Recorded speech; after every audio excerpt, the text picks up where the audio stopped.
Welcome to Women and Resistance, a powerful podcast where we honor the courage, resilience, and revolutionary spirits of women across the globe. Hosted by Ayafuberi Eneli Esquire and Adesoji Iginla, we uncover untold stories of defiance against systemic oppression, whether colonialism, racism, sexism, or economic injustice. From historic icons like Winnie Mandela and Fannie Lou Hamer to today's trailblazers, we shine a light upon those shaping a more just world. This is a call to honor the past, embrace the present, and build an empowered future.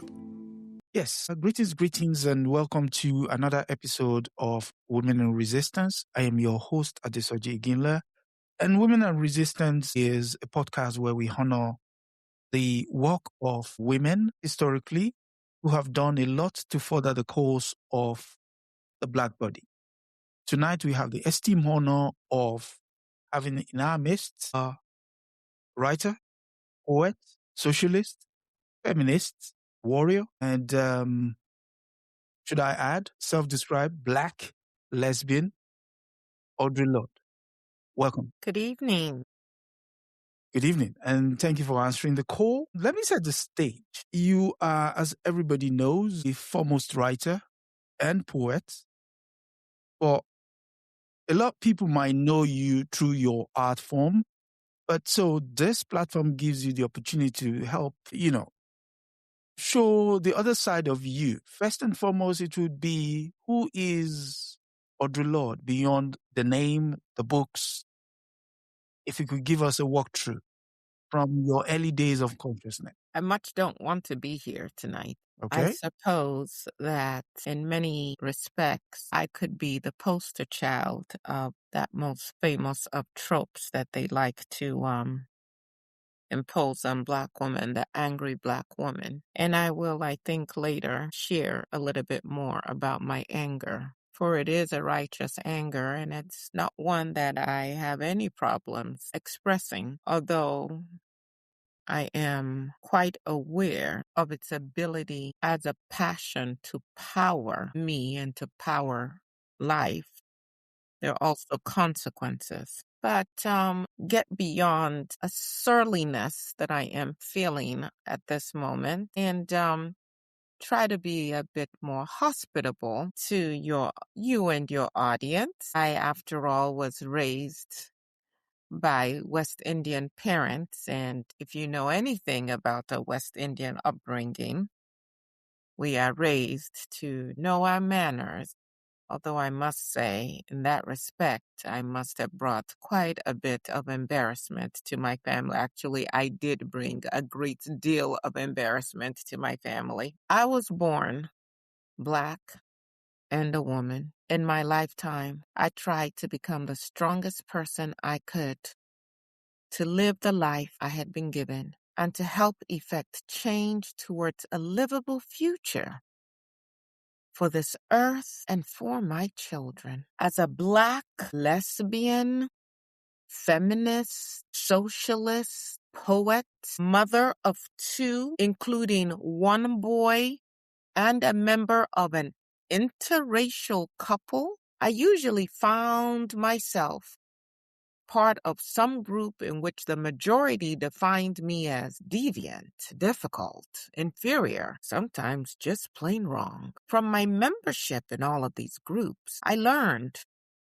that oppression and the intolerance of difference come in all shapes and sexes and colors and sexualities, and that among those of us who share the goals of liberation, which I certainly hope your audience does, for those of us who share the goals of a workable future for our children, there can be no hierarchies of oppression. Through my life experiences, I have learned that sexism and heterosexism both arise from the same source as racism, says a voice from the Black community. But being Black is normal. Well, many Black people of my age can remember grimly the days when it didn't used to be. I simply do not believe that one aspect of myself can possibly profit from the oppression of any other part of my identity. I know that my people cannot possibly profit from the oppression of any other group which seeks the right to peaceful existence. Rather, we diminish ourselves by denying to others what we have shed blood to obtain for our children. I must bring it back to the present. Can you understand the absurdity of the arguments of ADOS or foundational Blacks in the face of the tyranny of ICE against our African brothers and sisters? You know, I traveled extensively in Africa. Yep, I was going to bring that up, but go ahead. And our children need to learn that they do not need to, they do not have to become like each other in order to work together for a future they will all share. Within the lesbian community, I am Black. And within the Black community, guess what? I am lesbian. And I am woman. And any attack against Black people is a lesbian and gay issue because I and thousands of other Black women are part of the lesbian community. And any attack against lesbians and gays is a Black issue because thousands of lesbians and gay men are Black. There is no hierarchy of oppression. I've not even brought into this conversation the issue of class, which has to be part of the conversation. I cannot afford the luxury of fighting one form of oppression only. I cannot afford to believe that freedom from intolerance is the right of only one particular group. And I cannot afford to choose between the fronts upon which I must battle these forces of discrimination wherever they appear to destroy me. And when they appear to destroy me, listen carefully. It will not be long before they appear to destroy you too. I was born on February 18th, 1934. Today marks an anniversary of my birth. I was born in Harlem, New York. My name was Audre with a Y, Geraldine Lorde. But as I practiced my letters, I hated the tail of that Y falling underneath the line. I loved the neatness of the A-U-D-R-E and all the other letters.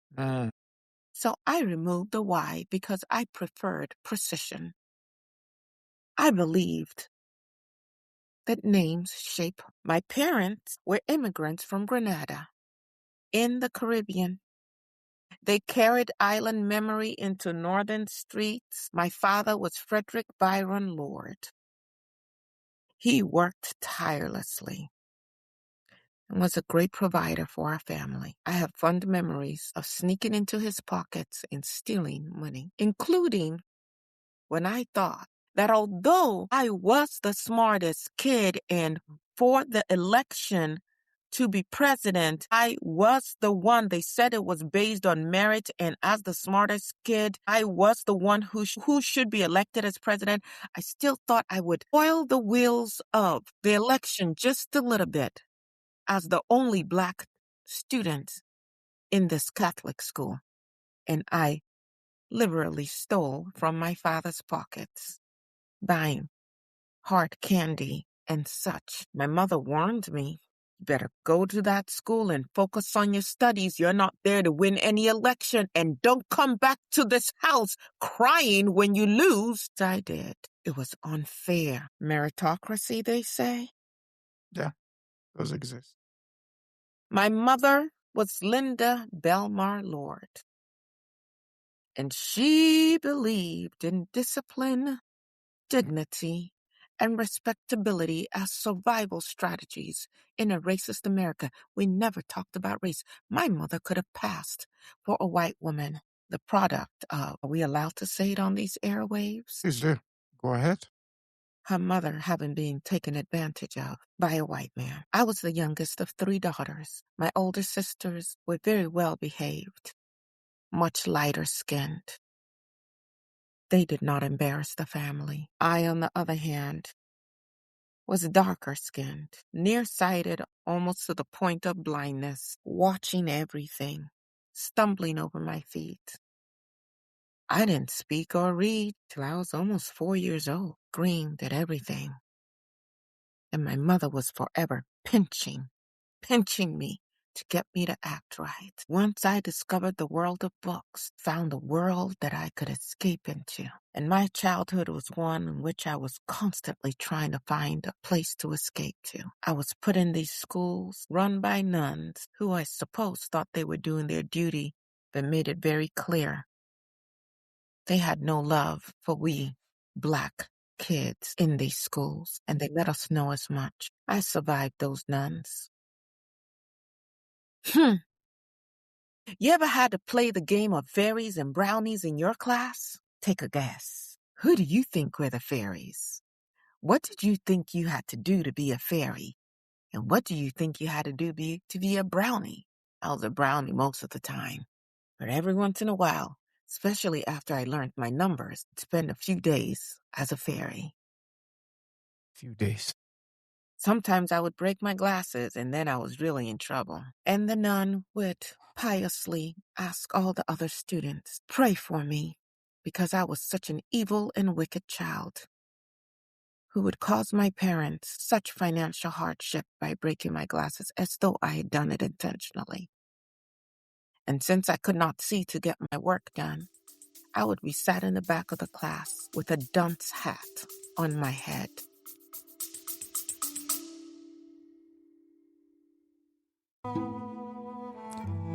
You are listening to Women and Resistance with Aya Fubera Eneli Esquire and Adesoji Iginla, where we honor the voices of women who have shaped history through courage and defiance. If you're finding these stories inspiring, take a moment to subscribe, share, and support this platform. Together, we amplify the voices that deserve to be heard. Now, back to the conversation. Wow. As a kid. My mother, did I tell you could pass for white? My father was pretty dark-skinned. My mother taught us to distrust all white people. She didn't want us having any friends. My sisters were close in age. They had each other. I molded little dolls out of clay, out of flour. And I prayed and I prayed and I prayed that one day that doll would come alive and would be my little own playmate. I prayed for another sibling, but that prayer was never to be answered. I eventually came to think that perhaps when I prayed, that was actually an assurance that that prayer would never come to pass. I probably should stop praying for things. I was fat and dark-skinned and damn near blind. I did eventually make it to Hunter College High School. It was a prestigious majority white institution. And guess what? For academically gifted girls. Because actually, I was brilliant. I wrote my first poem in the 8th grade. Scribbled wherever I could. All of these thoughts swirling around in my head. Conversations I could never have with my mother. My father, he just worked. And my sisters, I was just an embarrassment to them. It was a very lonely childhood. I joined the group. We called ourselves the Branded. You know, people will do whatever it takes to find a place to belong. We're all just looking for connection, really. I learned brilliance and alienation simultaneously. I learned that intelligence does not protect you from racism. Nothing does, really. There's so many stories I could tell, but I know I have to be mindful of the time because there are things that I want to read to you, too, about things I've written. But you live this life and you get to see the underbelly of society, and you get to see young girls who can't quite find where they fit in, and mothers who are so enraged but don't know what to do with that rage, and they take it out on their daughters in the ways that they think that they are protecting their daughters, and then this pain and this trauma just carries on, and you're thrown out into a world to deal with a thing that nobody names and nobody talks about. How are you to fight the thing that no one will talk about? And my best friend committed suicide. She told me she was going to kill herself. Grandmother found her in the tub,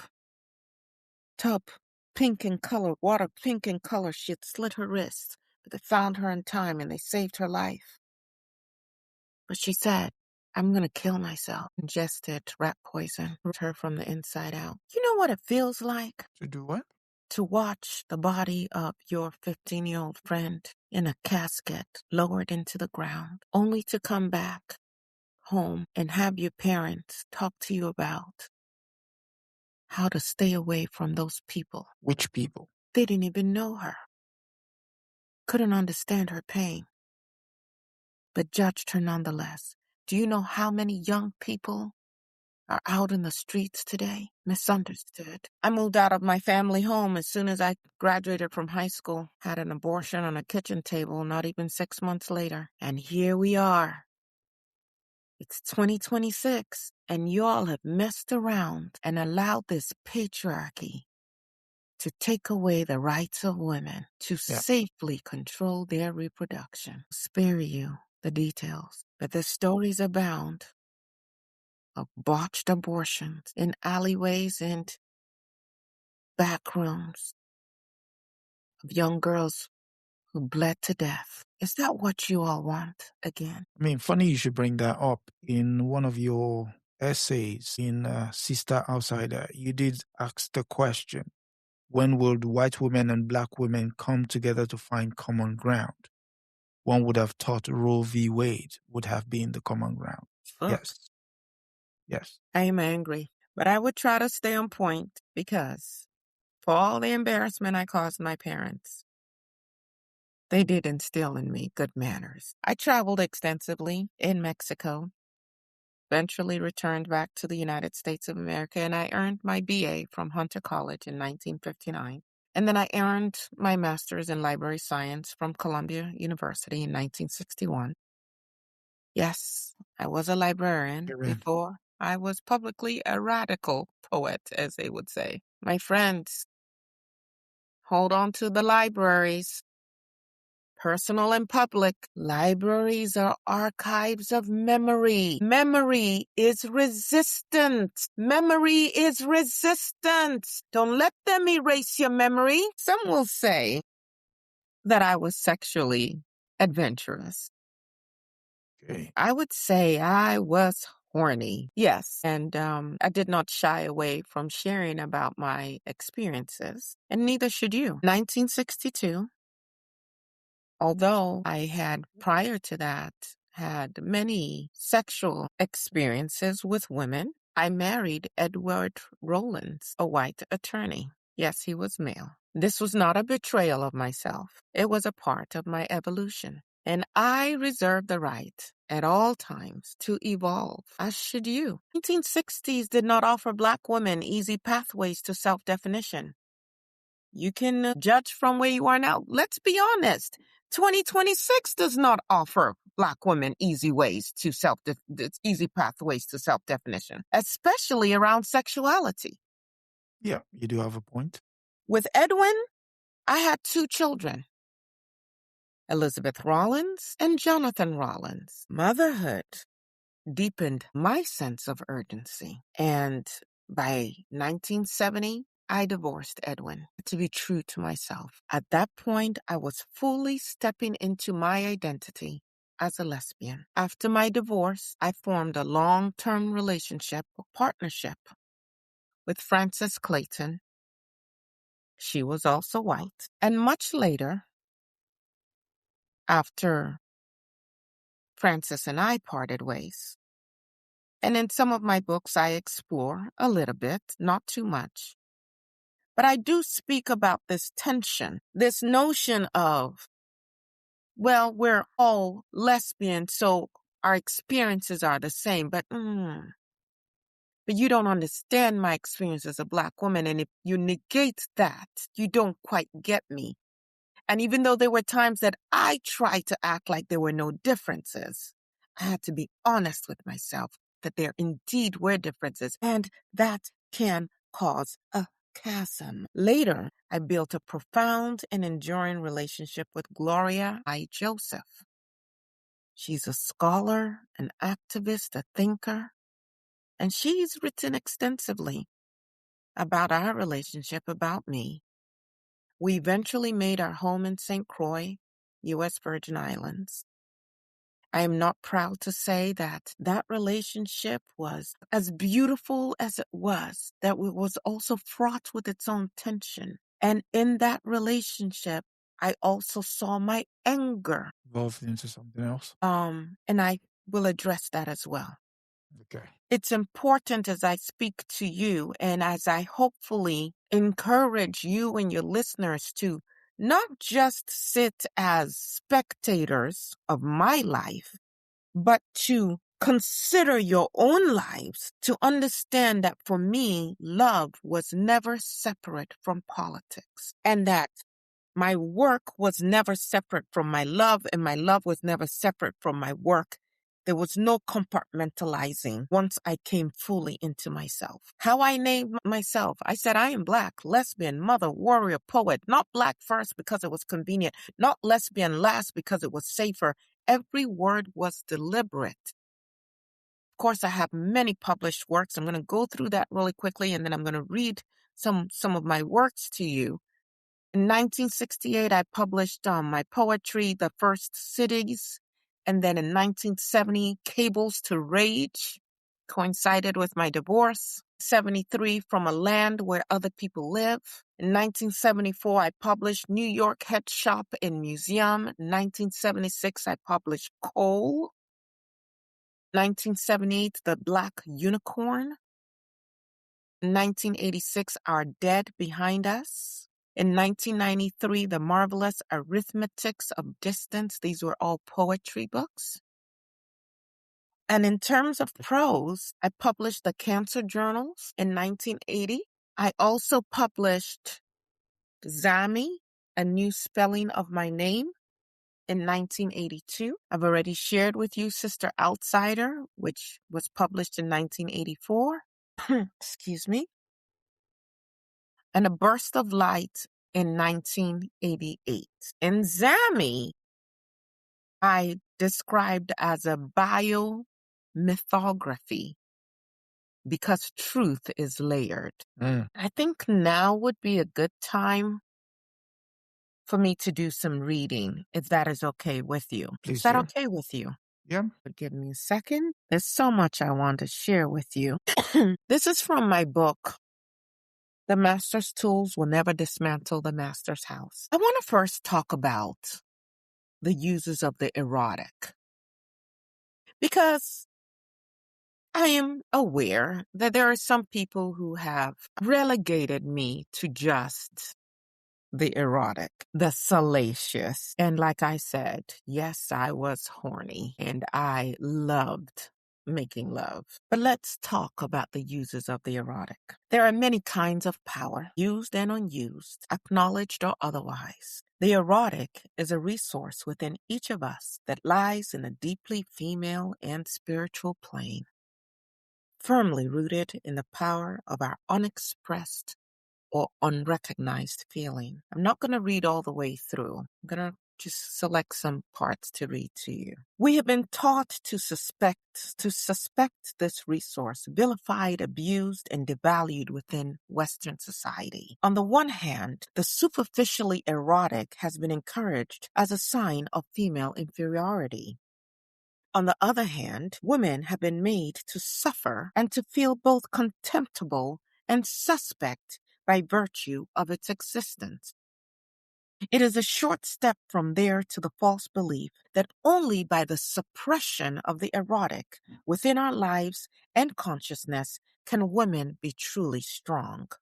But that strength is illusory, for it is fashioned within the context of male models of power. As women, we have come to distrust the power which rises from our deepest and non-rational knowledge. We have been warned against it all our lives by the male world, which values this depth of feeling enough to keep women around in order to exercise it in the service of men, but which fears the same depth too much to examine the possibilities of it within themselves. So women are maintained at a distant, inferior position to be psychically milked, much the same way ants maintain colonies of aphids to provide a life-giving substance for their masters. For this reason, we have often turned away from the exploration and consideration of the erotic as a source of power and information, confusing it with its opposite, the pornographic. But let me tell you this, the erotic is a measure between the beginnings of our sense of self and the chaos of our strongest feelings. It is an internal sense of satisfaction to which once we have experienced it, we can aspire. Why, pray tell, do you think female genital mutilation exists? Control. Who benefits from women not ever being able to experience their own power? The patriarch. Let's very quickly define Eros. The very word erotic comes from the Greek word Eros, the personification of love in all its aspects, born of chaos and personifying creative power and harmony. When I speak of the erotic, then I speak of it as an assertion of the life force of women, of that creative energy empowered, the knowledge and use of which we are now reclaiming in our language, our history, our dancing, our loving, our work, our lives. In the same way, we have attempted to separate the spiritual and the erotic, thereby reducing the spiritual to a world of flattened affect, a world of the ascetic who aspires to feel nothing. What I'm saying to you is that self-connection shared is a measure of the joy which I know myself to be capable of feeling, a reminder of my capacity for feeling. For once we begin to feel deeply all the aspects of ourselves, all the aspects of our lives, we begin to demand from ourselves, from our life pursuits, that they feel in accordance with that joy which we know ourselves to be capable of.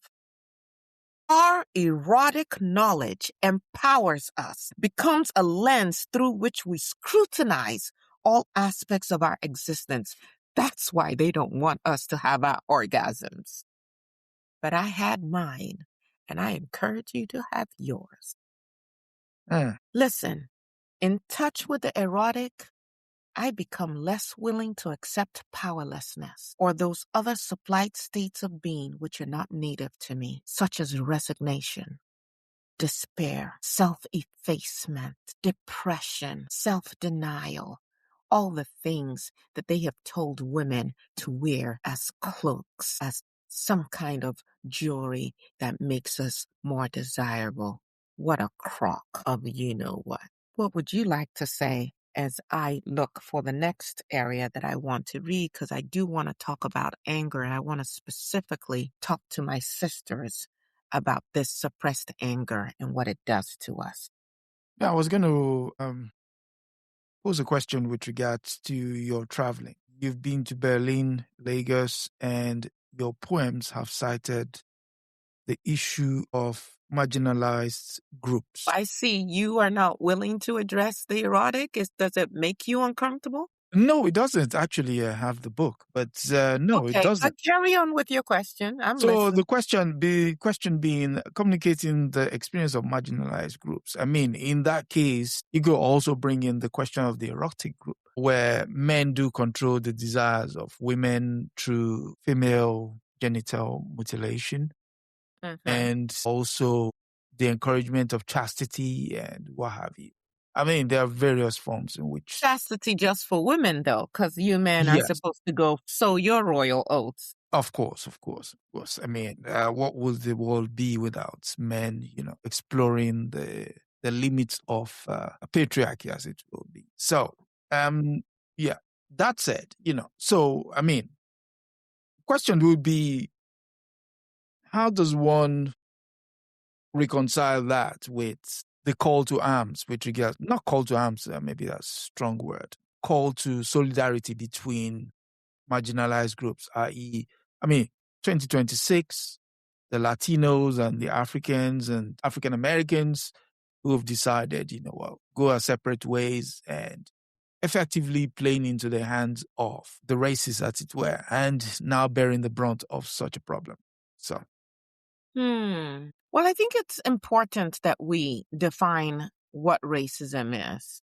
Because interestingly enough, I think people are still very confused about that. yeah, go ahead. Give us your And take as on I it. write in my book, The Master's Tools Will Never Dismantle the Master's House, racism is the belief in the inherent superiority of one race over all others, and thereby the right to dominance, manifest and implied. And as I would argue in the text that I'm about to read to you, what has happened to marginalized people is this tendency to buy into this world order, if you will, that white people have created.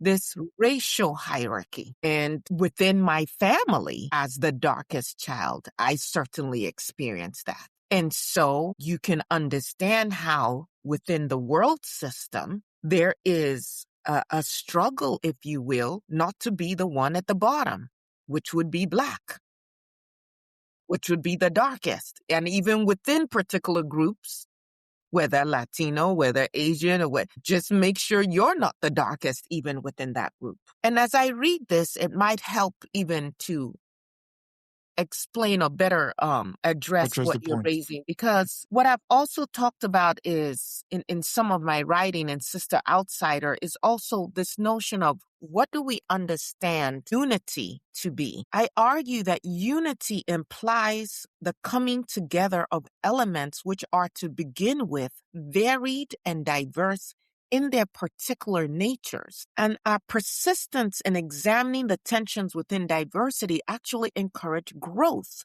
towards our common goal. But we need to be clear about imagining a goal that is different from what whiteness and white patriarchy in particular has tried to impose on the imaginations of the entire world, where some of us simply cannot think of a world that operates any differently from the way that they've set it up, their world order. And so this text that I'm going to read, it's called Uses of Anger, Women Responding to Racism. And again, I can't read everything, so I'm going to jump around a little bit, but hopefully give enough to whet, pun intended, the appetites of your listeners so that they may go and further study this and have these conversations with themselves and with others. My response to racism is anger. I have lived with that anger, ignoring it, feeding upon it, learning to use it before it laid my visions to waste for most of my life. Once I did it in silence, afraid of the weight. And that's what my mother taught me, by the way. My fear of anger, though, taught me nothing. Your fear of that anger will teach you nothing also. Women responding to racism means women responding to anger. The anger of exclusion, of unquestioned privilege, of racial distortions, of silence, ill use, stereotyping, defensiveness, misnaming, betrayal, and co-option. My anger is a response to racist attitudes and to the actions and presumptions that arise out of those attitudes. If your dealings with other women reflect those attitudes, then my anger and your attendant fears are spotlights that can be used for growth in the same way I have used learning to express anger for my growth. But for corrective surgery, not guilt. Guilt and defensiveness are bricks in a wall against which we all flounder. They serve none of our futures. For example, I speak out of direct and particular anger at an academic conference, and a white woman says, "Tell me how you feel, but don't say it too harshly or I cannot hear you." But is it my manner that keeps her from hearing, or the threat of a message that her life may change? The Women's Studies program of a Southern university invites a Black woman to read following a week-long forum on Black and white women. "What has this week given you?" I ask. The most vocal white woman says, "I think I've gotten a lot. I feel Black women really understand me a lot better now. They have a better idea of where I'm coming from." As if understanding her lay at the core of the racist problem. 15 years of a women's movement, which professes to address the life concerns and possible futures of all women, I still hear on campus after campus. How can we address the issue of racism? No women of color attended. On the other side of that statement, we have no one in our department equipped to teach their work. In other words, racism is a Black woman's problem, a problem of women of color, and only we can discuss it. If women in the academy truly want to dialogue about racism, it will require recognizing the needs and the living context of other women. When an academic woman says, "I can't afford it," she may mean she's making a choice about how to spend her available money. But when a woman on welfare says, "I can't afford it," she means she's surviving on an amount of money that can barely subsidize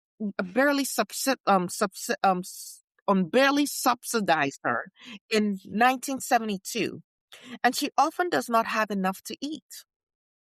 Yet the National Women's Studies Association in 1981 holds a conference in which it commits itself to responding to racism and refuses to waive registration fee for poor women and women of color who wish to present and conduct workshops. So what are we really doing? But let me go on, because I want to talk about the hatred and anger that we turn towards each other. Most women have not developed tools for facing anger constructively. Consciousness-raising groups in the past, largely white, dealt with how to express anger, usually at the world of men, and these groups were made up of white women who shared the terms of their oppressions. There was usually little attempt to articulate the genuine differences between women, such as those of race, color, age, class, and sexual identity. There was no apparent need at that time to examine the contradictions of self, women as oppressor. There was work on expressing anger, but very little on anger directed against each other. No tools were developed to deal with other women's anger, except to avoid it, deflect it, or flee from it under a blanket of guilt. My response to racism is anger.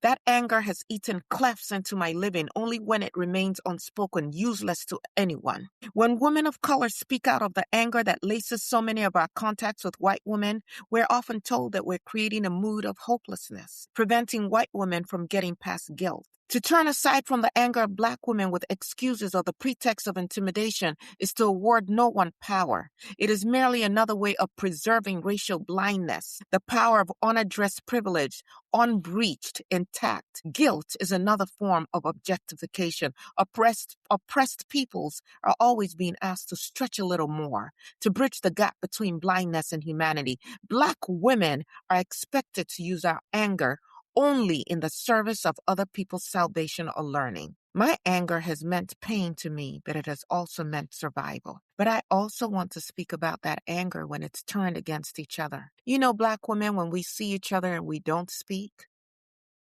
You know, when we gatekeep against each other. When a Black woman walks in and we look her up and down and decide whether we're going to dismiss her or whether she's good enough to join our clique, we need to examine that anger as well. Here's my bottom line.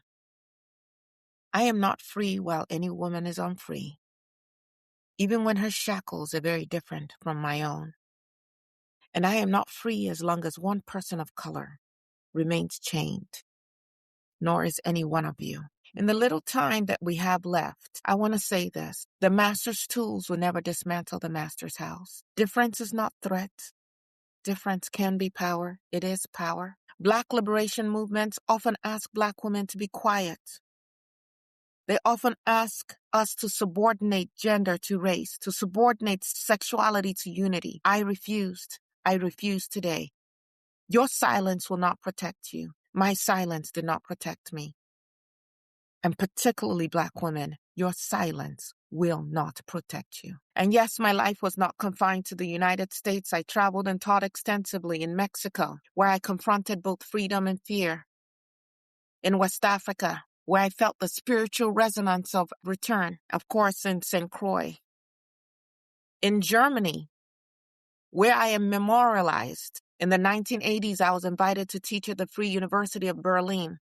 And there I encountered Black German women who had no collective identity language. Germany had erased them from its narrative. Through conversations and workshops and organizing circles, we began articulating the term Afro-German. I encourage Black German women to claim their stories publicly. Do not be silenced. My presence catalyzed that Afro-German movement. Writers like May Ayim, Katharina Oguntoye, and others were influenced by that movement. And because of that, there's an Audre Lorde Strasse in Berlin. Schools and memorial plaques honor me. My impact is institutionalized in German, in their Black feminist scholarship. Germany memorializes me not as an American poet, but as a catalyst for Black German consciousness. This is international resistance. In 1978, I was diagnosed with breast cancer. Yes, my breast was cut off. And oh my goodness, if you have someone dealing with cancer, breast cancer in particular, you must get a copy of the cancer journals, because even in our illnesses, the way they prey on us, one breast attacked by cancer, but you want to cut off both so that the plastic surgeons can have their way with me. I refuse to wear prosthetics. I do not have to make you feel more comfortable with my body. I chose to love myself with my scars. And yes, did I grieve? Was there pain? Oh my God, absolutely. And no, my choice is not for everybody. Everyone has the right to choose, but choice we must have. I refuse to have my scars hidden or trivialized. Later, the cancer spread to my liver, and on November 17, 1992, I died in St. Croix. But before I died, I took the African name, Gamba Adisa, warrior, she who makes her meaning known. I am buried in St. Croix, full circle. My parents came from Grenada. Caribbean soil, Atlantic witness, and I am back there. Oh, sure. Yes, thank you. What can we say? That's another form of resistance, not writing your stories, ensuring that everything is documented. I mean, you giving us a path to follow. I mean, you said... Let me say this, young man. Just because, especially in these spaces where we have to be so proper. I think you've all heard the phrase, or some of you have, I think, therefore I am, something along those lines. Yeah, Ubuntu. No, that one's not Ubuntu. That was the Western philosophy. I am, therefore... Ubuntu is I am and you are. Because I am, you are, right? No, theirs was I think, therefore I am, right? The affirmation. You're talking about the affirmation. Okay. No, but what I say is, I feel, therefore I can be free. And I want to challenge all of you to get in touch with yourselves. Radical, right? Some of you are clutching your proverbial pearls. Emotional. Why is it so threatening to you? Ask yourself that, to hear the words. Get in touch with yourself. Feel, experience the joy of yourself and experience that connection with someone else. And when you know you can feel, and when you have experienced that euphoria, that joy, how do you then shrink in any other area of your life? If I am that free to feel that joy, if it's something accessible to me, something I was created to experience, why then would I put shackles on myself in any other area of my life? Do you understand how our sexuality and how the erotic, the power of the erotic is intentionally blocked, hidden, locked away?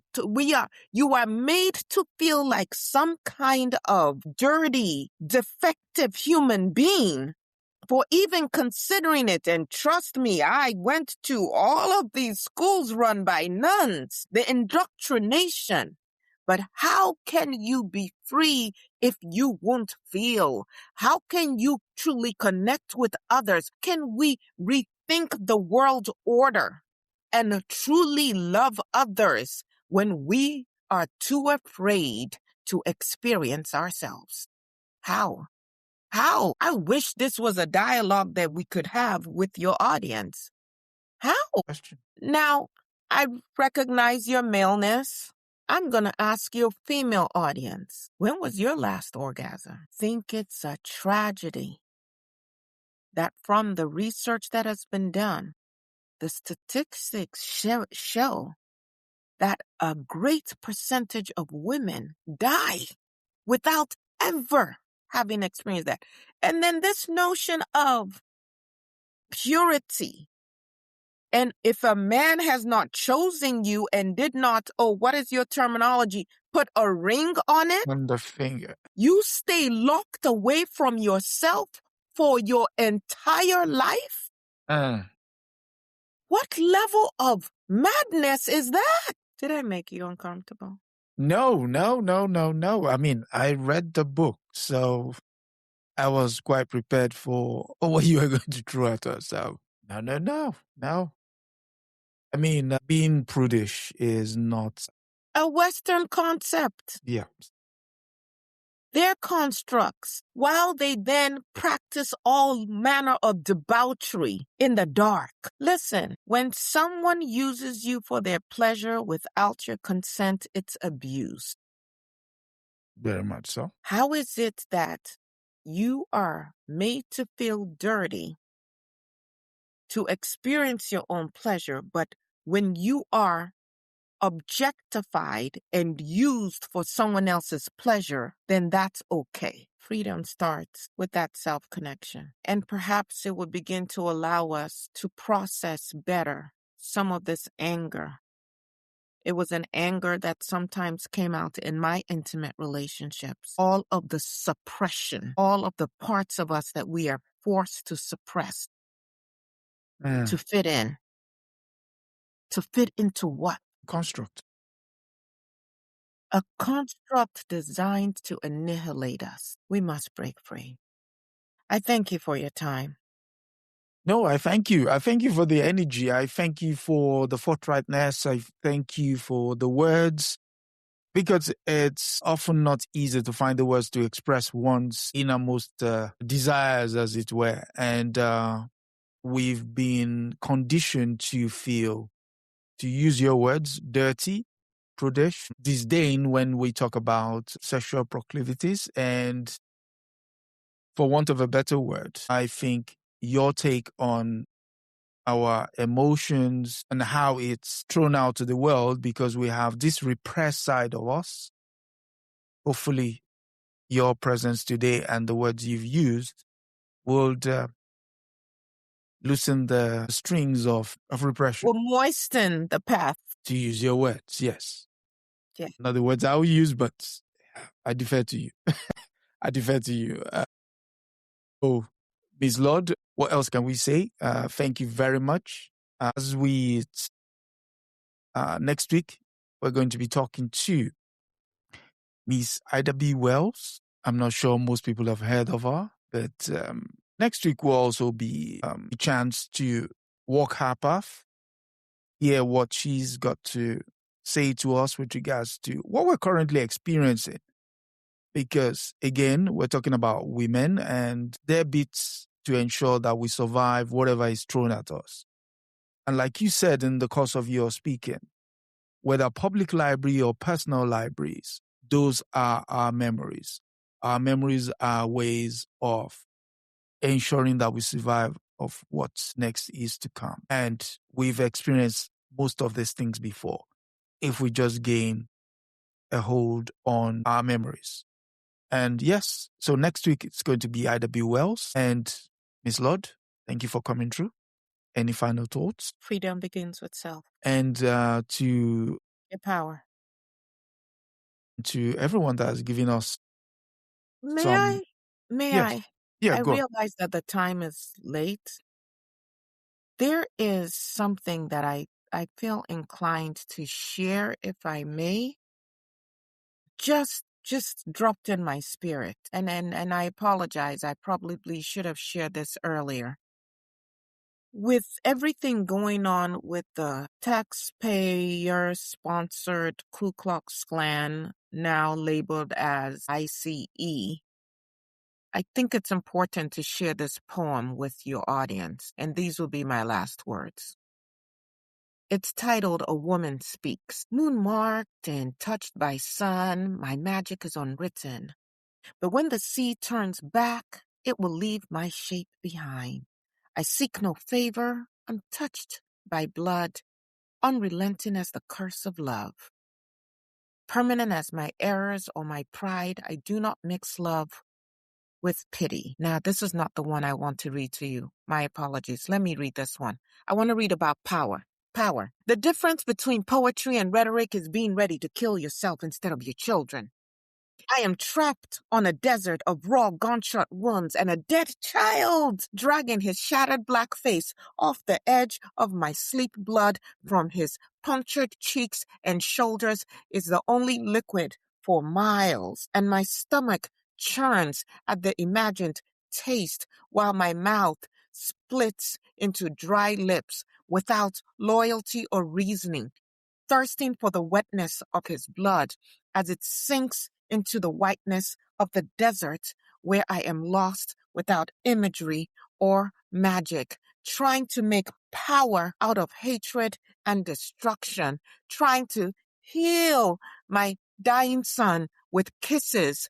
Only the sun will bleach his bones quicker. A policeman who shut down a 10-year-old in Queens stood over the boy with his cop shoes in childish blood, and a voice said, "Die, you little motherfucker!" And there are tapes to prove it. At his trial, this policeman said in his own defense, "I didn't notice the size nor anything else, only the color." And there are tapes to prove that too. Today, that 37-year-old white man with 13 years of police forcing was set free. 11 white men who said they were satisfied justice had been done. And one black woman who said they convinced me, meaning they had dragged her 4'10" black woman's frame over the hot coals of 4 centuries of white male approval until she let go the first real power she ever had and lined her own womb with cement to make a graveyard for our children. I have not been able to touch the destruction within me. But unless I learn to use the difference between poetry and rhetoric, my power too will run corrupt as poisonous mold or lie limp and useless as an unconnected wire. And one day I will take my teenaged plug and connect it to the nearest socket, raping an 85-year-old white woman who was somebody's mother. And as I beat her senseless and set a torch to her bed, a Greek chorus will be singing in 3/4 time. Poor thing, she never hurt a soul. What beasts they are. Thank you. Thank you. And that said, we'll leave it at that. And good night and God bless. That is it for this episode of Women and Resistance. Thank you for joining us in amplifying the voices of women who challenged injustice and changed the course of history. Be sure to subscribe, share, and continue the conversation. Together, remember, we honor the past, act in the present, and shape the future. Until next time, stay inspired and stay in resistance.